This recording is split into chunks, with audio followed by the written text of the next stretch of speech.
For the opportunity to gather. We thank you that, Father, you allow us times like this where we can come and worship and honor you. Father, we just pray that today you'll strengthen us through this service, that we can be yours, that we can, Father, share our love and adoration to you, and you in turn can strengthen us, that we can go into this world and shine you in all things that we do. Father, just guide us through this worship service. Be with us and inhabit it. We pray in your Son's name. Amen. Amen. Children's church is now excused. We are going to sing happy birthday. Happy birthday. Hold on. Happy birthday to you. Happy birthday to you. Happy birthday, God bless you. Happy birthday to you.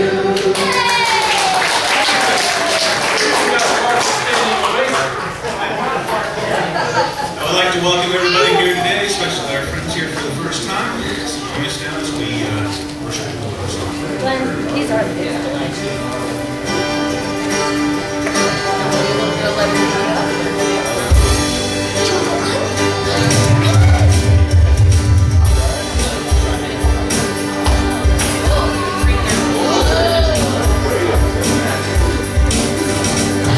These are the days of Elijah, declaring the word of the Lord. And these are the days of your servant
And just a quick note, as much as John and I can keep good rhythm up here, trying to rhythm and melody at the same time, it is nice to have Grizzly Adams back. So.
little section from His Footsteps, My Pathway. It's for today.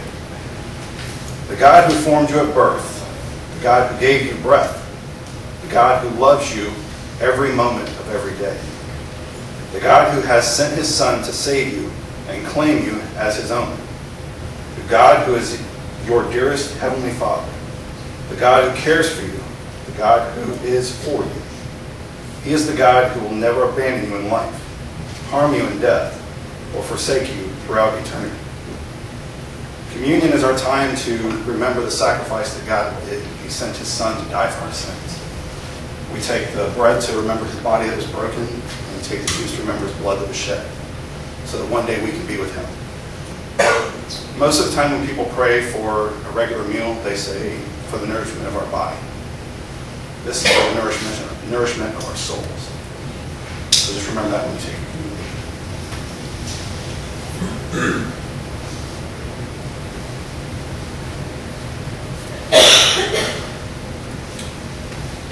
Let us bow our heads, close our eyes, silence for a little bit as we contemplate what we're about to do.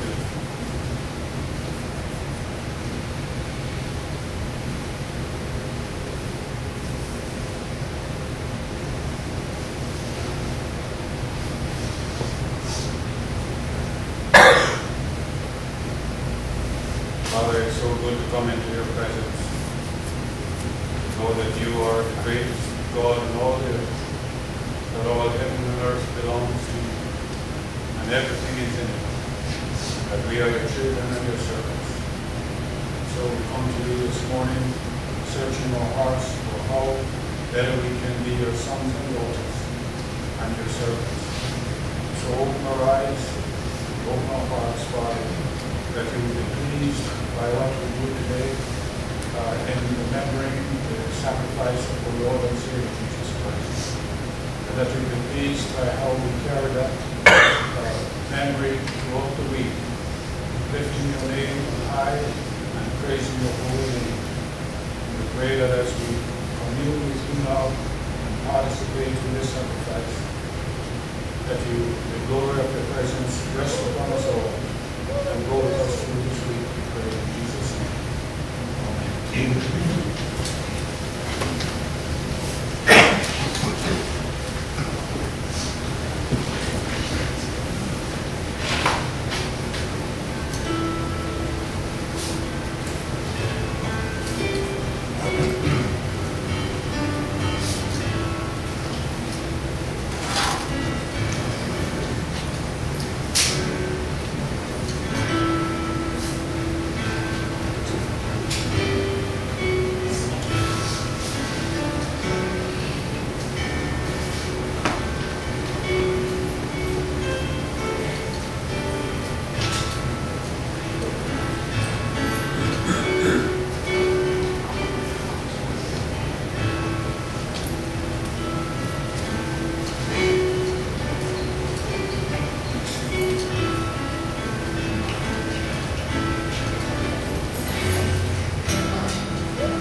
Heavenly Father, thank you so much for this week that was able to labor, earn an income. Today, Lord, we gather to break bread and receive you at your table. Also, we sit back, give a portion of fruits of our labor. We lift this up to you. You do your will.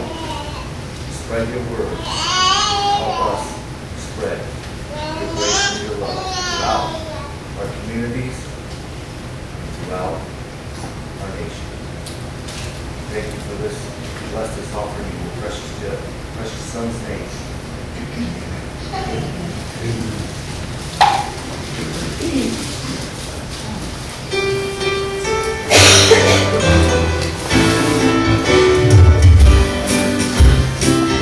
God sent his son. They called him Jesus. He came to love, heal and forgive.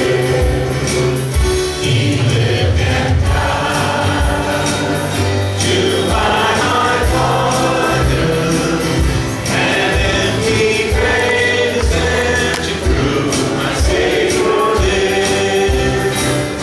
Because he lives, I can face tomorrow. Because he lives, all fear is gone. Because I know he holds the future, and life is worth living just because he lives.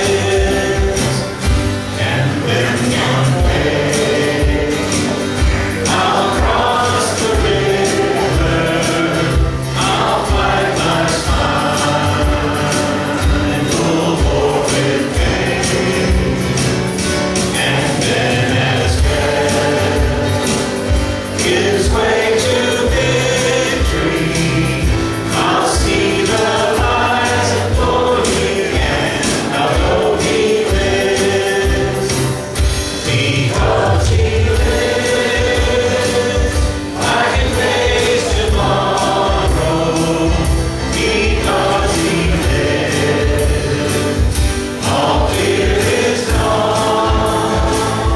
Because I know he holds the future, and life is worth living just because he lives.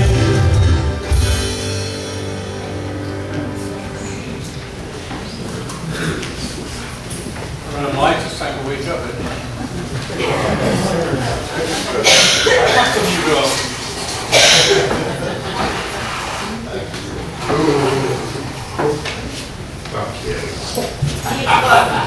Let it dry. Darren's up here like, actually, it's time to preach, it's time to sleep. Let it I get you. dry. I know exactly how you get it. You won't have to give me that. I have to like pinch it. Last week, I should have woke you up.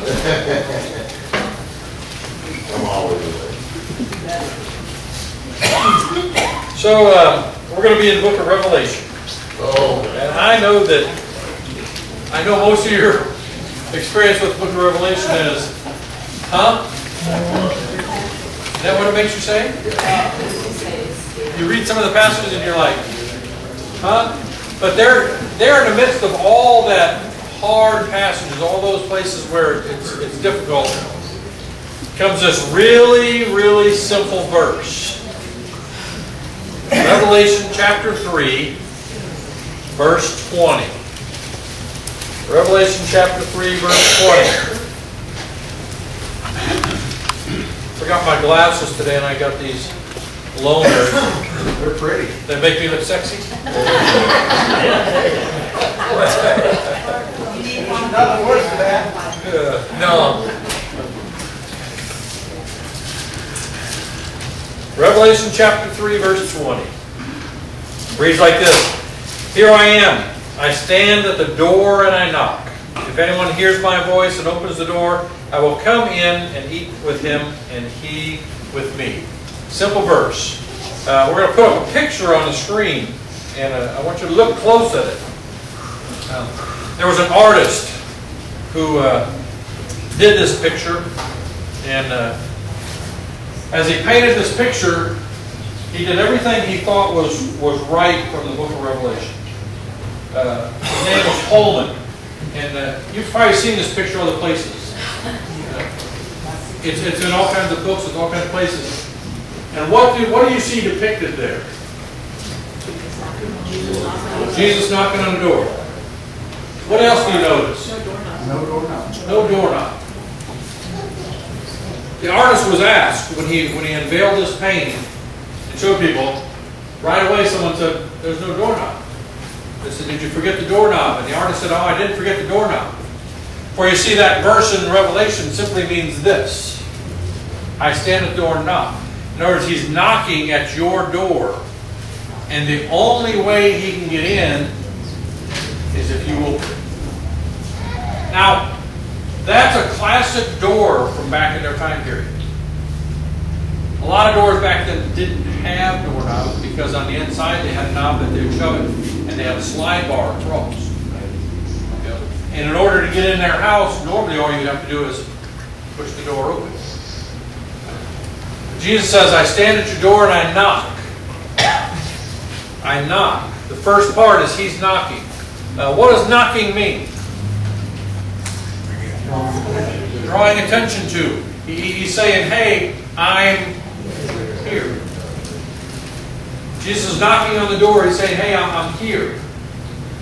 Now the question for today is this: how many of you has he knocked on your door?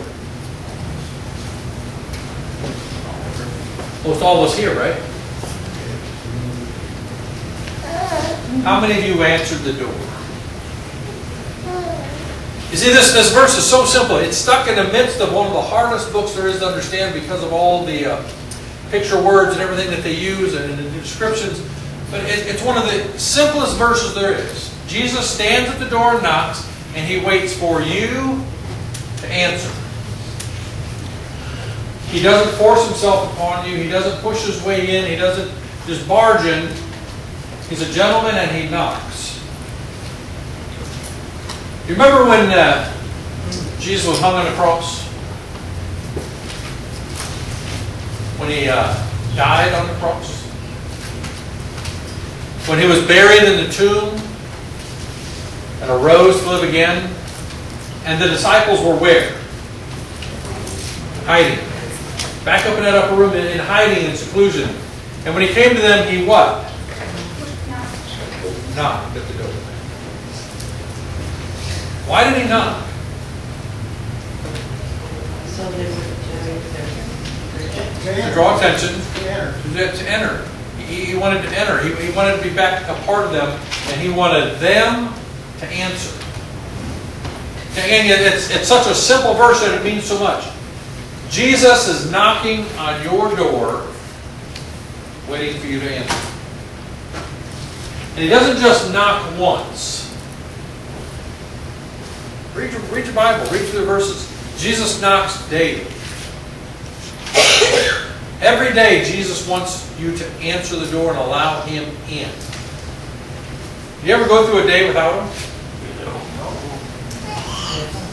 You ever jump out of bed? Jeff had to do something. I was going to get him for this one. Jump out of bed at 7:28, supposed to be at church at 8 for rehearsal, and you live a half hour away? He came in all... And when you jump up like that in the morning, anyone, that could be any morning, it could be any one of us. When you jump in the morning like that and you take off going, what sometimes do you forgo? Prayer. Morning study. Bible reading. Something with him. Something along with him to take him with you through your day. And so that day, maybe at some point in the day, he's... Did you forget something? Hello? And depending where you are in your day and how busy you are, it's depending on whether or not you answered that door. You know, sometimes he knocks on your door in a weird way. Sometimes He puts someone right in your path that there it is. And are you going to answer? That person standing at the door in front of Walmart, saying, "Hey, do you have a quarter?" This week it was in front of Winn-Dixie. I went to Winn-Dixie to buy some sausages. And there was an older lady at the door, and she said, "All I lack is 1 quarter to be able to get me something to eat." My initial response was, as most of you know me, it's like, I don't carry money. You know, all I got is this card, and all I have is, you know. And my initial response was, "No, I don't have any money." And I went to the store, and as I was walking through the store to get my sausages and my potato chips to go with them, the buns, I mean, it just nagged at me. It nagged at me. You know, she wasn't asking for $5 or, "Hey, buddy, can you spare?" She wanted a quarter. And by nagging at me, finally, I got to the point, I walked back out there and I said, "Did you get your quarter?" She says, "No. You wouldn't think it would be that hard of a thing to get." And I said, "Well, why don't you come in and let me get you what you want?" I think. And she walked over, and all she wanted was right inside the door. All she wanted, there were 3 apples for $1. And I said, "That's all you want?" She says, "Well, that'll get me through.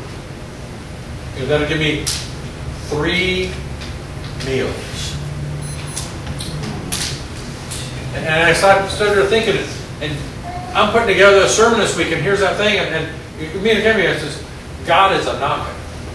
And I said, "Well, is there something else I can get you?" She said, "No." She says, "This would do." And so I took her up to pay for them, you know, and she insisted I take her 75 cents. I said, "I'm not going to take you 75 cents. I said, "Use that, you know, maybe you can get something to drink or something like that." And she says, No, all I need is a quarter." I said, "No, here, this is on me. You know, I could spare $1. And it came in a week when you ever have those weeks where things are a little tight? You know, you're wondering, and it came in one of those weeks. It's one of those, you know, we're going to go do this, but how do you not quarter? And then when I realized that I'm going to buy these packages of sausages and buns and chips for this meal, and she's going to have 3 meals with 3 apples. I'm sitting there thinking, was he knocking? Was he saying something? You know, would I step out of my zone to help out or to do something or do that? I mean, and she could have stood there. She wasn't going to force her way in. She wasn't going to barge into my life. She just simply, "Excuse me, but you wouldn't have a quarter, would you?" And my initial response was to walk on by. How many of us are like that in life when Jesus comes knocking, our initial response is to walk on? We've got our own schedule, we have our own thing in mind, and here's where we're heading. And I think He places those type of things where He's knocking at that door in our way on purpose. Say, "Hey, you see me? When you've done it to the least of these, you've done it to me." What the Bible says there. So He's knocking. Every day He's knocking. And every day He's just quietly trying to gain entrance. And it's up to us in our own hearts whether or not we allow Him in to become a part of us. If we allow Him in to change us, if we allow Him in to move us to do something that maybe we wouldn't normally automatically do. I can tell you this. I think the sausages were sweeter that night. I really do. You know? And it's not because they were any different than they were, it's because of what happened to get them. To do something for somebody that couldn't do for themselves. I had no idea that a quarter would buy her 3 meals. Kind of an interesting thought, isn't it? How many of you eat on a fork? And yet there it was. And so he knocks, and he says, I stand at the door and I knock. If anyone hears my voice and opens the door. Why would he say if anyone, I'm knocking? Do you hear his voice? Why would he make that statement? Anyone who hears my voice and answers it. When someone knocks at your door, what do you do? Ask what it is? Go look out the window? Who said that? Go to the other room and act like you're not home?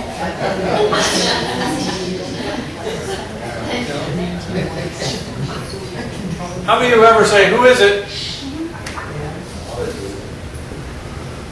It seems like that would be the reply there. He knocked and someone said, who is it? And he spoke. And they heard his voice. If you hear Jesus' voice, would you answer? Yes. If you hear his voice, would you answer? How do you know if it's him? How many of you know his voice? What's his voice? Still small. Still small. The heart-wrenching, the touching. One scholar said, here I am, I stand at the door and knock. If anyone hears my voice and opens it, I will come in. It's real important that you understand what Jesus is saying here. It helps us determine whether he is inside our heart or outside. And to answer his voice, you have to know his word. To hear his voice, you have to know his word. In order to know him, you have to know his word. In order to know what he wants, you have to know his word. In order to hear him, you have to know his word. Who is Jesus? Son of God. Who is he? What is he? Love. Love. Salvation. Who's Jesus? He says a still small voice. Who's Jesus? Word. That you would know his voice. Shepherd. And when he's a shepherd, what does he say? Someone to me. My flock knows my voice, and I know my flock. I mean, he knows us, and we know him. By how?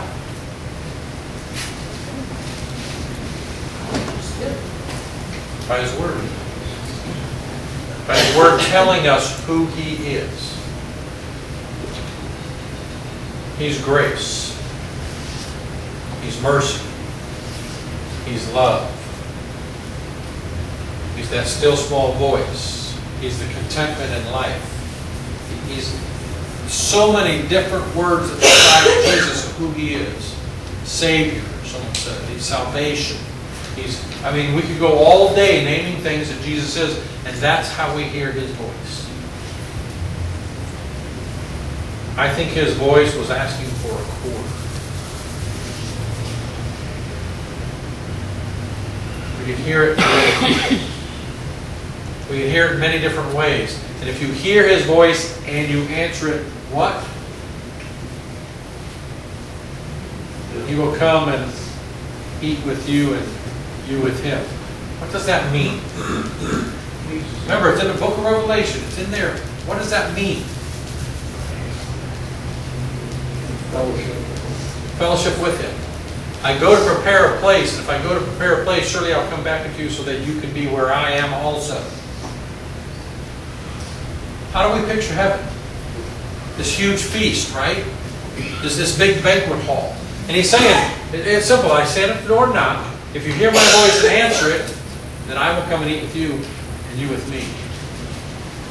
I mean, you want to know what it's all about? Read these words. I'm going to need light. No, this turns light on me.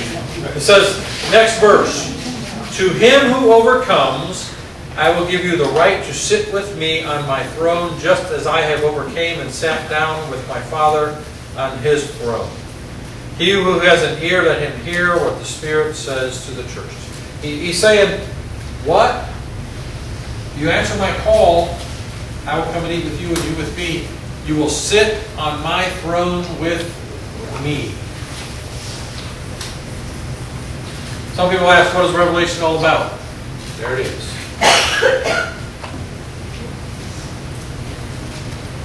He's saying, if you hear my voice, if you hear me knocking and you answer the door, if you allow me in, I will be with you and you with me, and you will sit on my throne. If you're sitting on his throne, how long are you going to sit there, Ken? Always. Always. Forever. For eternity. Revelation, he's telling you right there, if you do this, you win. What do you win? Eternity. Where do you win it? In heaven. Where at? On the same throne I sit. We're talking about it. We're heirs to the throne. We're adopted in. We're grafted into the family. We're part of the kingdom. We're it. He's saying right here, behold, I stand at the door and knock. If anyone hears my voice and answers it, then I will come and eat with him, and he with me. Can you see the picture? I think he was knocking on my heart long before it happened.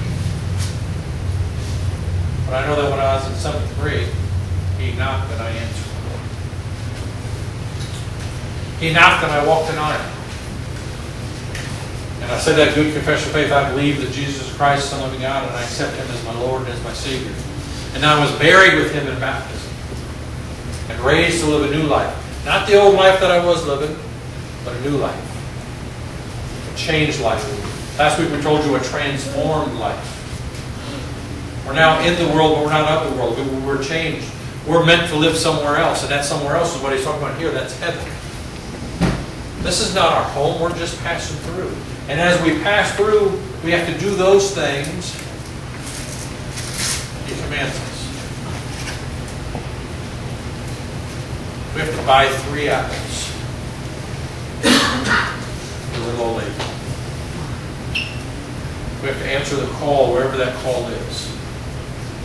We have to be willing to step outside ourselves and into him. Now, I've been in the right mind when I was walking in that door and she asked if I was thinking, what would Jesus do? I would have immediately taken her in and got her what she needed. But I was walking through that door and Tracy left. I was on a mission to go get what I was going to get, that type thing. And I think that all the way through that store, that's what was happening. I could not stop thinking about the lady at the front door. And every time I passed something, I was going to get these. I was going to get Snicker brownies. Hostess has them out there new. They're brownies that have the nuts and the caramel and everything. I thought, wow, I'll get those. And as I reached for them, I thought, there's a lady at the door. There's a lady at the door, and I don't need these. And it kept knocking and knocking and knocking until I answered that knock. I think today Jesus is standing here like this. He's right up here somewhere. He's by me. I know he's here because we asked him to inhabit our service. I know he's here with us. Isn't he? You feel him? And he's like this because his arms are always open. He's always waiting and he's looking for you. Maybe he's knocking on your heart. Maybe he's pointing you to something that this week he put in your path and we're recalling it now. He put it there. Did you? Did you answer? Did you pass it by? Did you take the opportunity to reach out and to touch it and change, or did you not?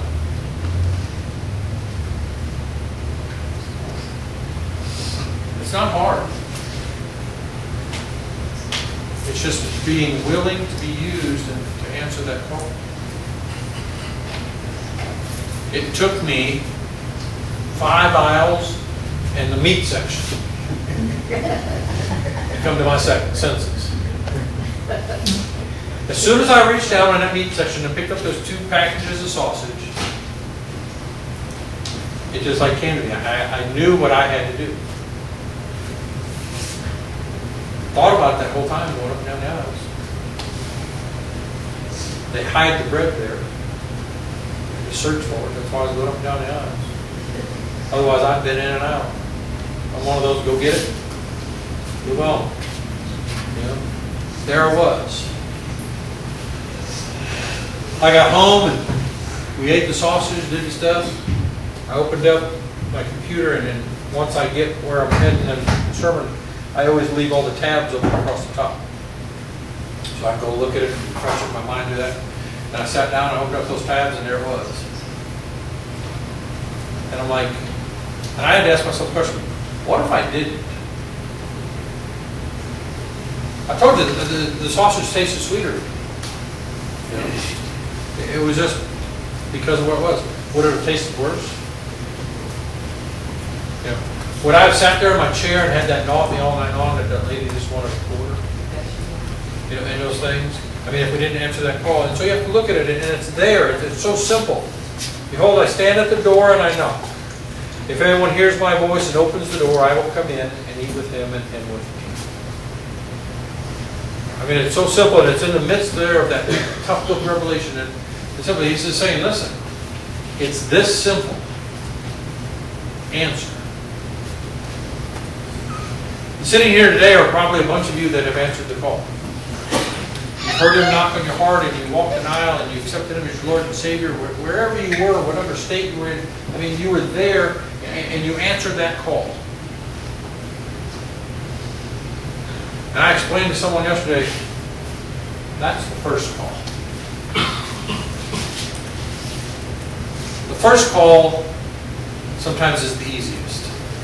That you step out and you walk that aisle and you accept him as your Lord and Savior. That is just the beginning. That's your first act of obedience with God, to step out and say, here it is. And you're telling him, and now I'm here to do what you need me to do. Then it gets tough, doesn't it? Then sometimes he asks you to do something outside your comfort zone. And sometimes he asks you to go somewhere you don't feel like going. And sometimes you're at the point that you're just like, I don't know. And maybe he gets you to that point that you're like, is this even worth it?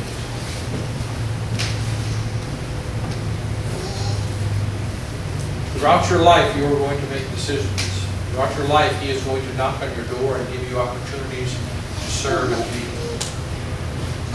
And you have to answer that call. Today, he's not. He's standing up front saying, would you come? Would you be mine? Would you? Would you? Will you answer the call? Will you go today? Will you hear me this week when you're at work? Will you hear me when you're driving down the road in your car? Will you hear me when you're entering a grocery store? Will you be mine? He stands at the door and knocks. He's not going to force it. He's not going to push it in. He's going to wait till you answer. If you answer. So today we're going to sing a hymn of invitation. It's our opportunity to answer that call. And if you're sitting here today and you are not his, if you're sitting here today and you haven't given your life to him, and you felt the tug at your heart, you felt the emotions moving in you, you felt different things throughout the times that you've been here with Jesus,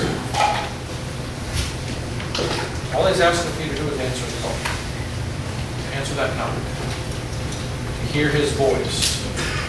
To get in a relationship with him that you could eat with him and him with you, and you go through this life together in this relationship in this form that he wants. And what do you get for that? To sit on the throne with him. That's everything, isn't it? Everything. Sit on the throne with him. So today, would you answer the call? Someone is. Would you answer the call? You would. Or maybe you're here this morning and you've answered the call. You've walked, you've accepted Him. Wherever it was you were and whatever you did it and you came forward and you were His. You said, I believe Jesus is Christ, Son of the living God.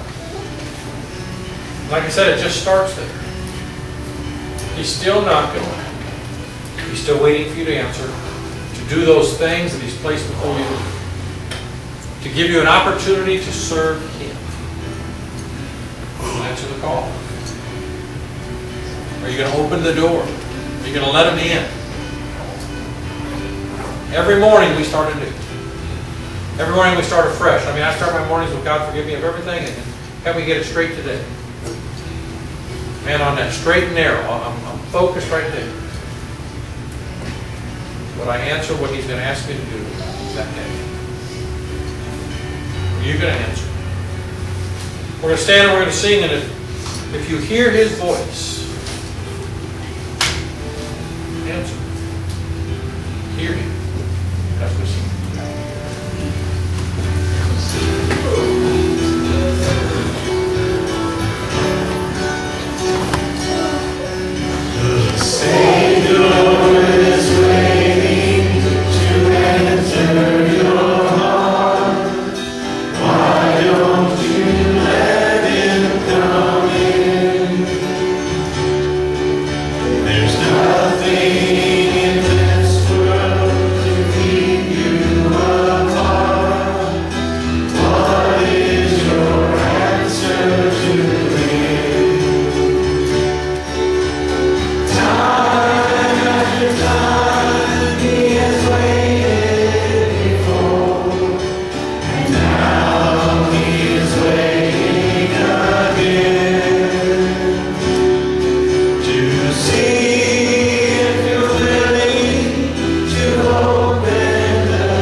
Craig came up and said that he was wanting to pray for revival in him and in himself and in the church.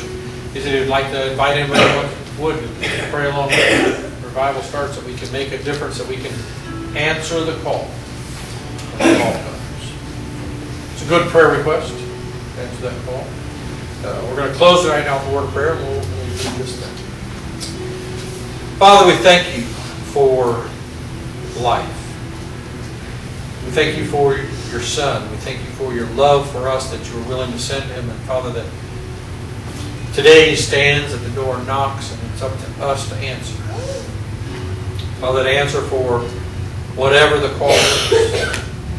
Father, to revive ourselves, to revive our church, to help someone in need, to make a change in our own lives. Father, whatever it is that he's asking as he knocks, we just pray that we hear his voice and that we can answer. Father, that he can be ours and we can be his. Father, one day we can join him in that eternal place called heaven. Father, we just pray that today you'll guide us, that you will touch our hearts, that you'll touch our lives, that as we depart here, we're not the same as when we came. And that we'll hear your voice, that we'll hear your call, that we'll answer in this world, wherever it is, Father. Whether it's something big or something as small as a quarter. Father, help us to be willing to answer, to touch and change lives because of you. Just guide us now and then. We pray in your Son's name.